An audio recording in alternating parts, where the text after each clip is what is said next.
I saw some comments, people saying this march and march thing, it's a Zulu march. Saying education is so important. What nonsense is that?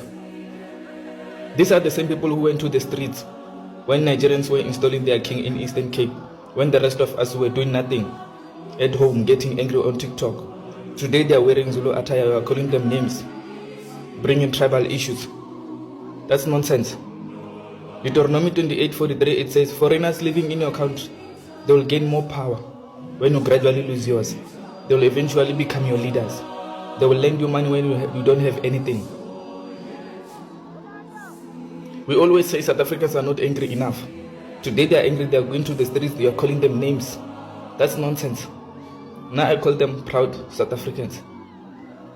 Now I'm proud of you guys.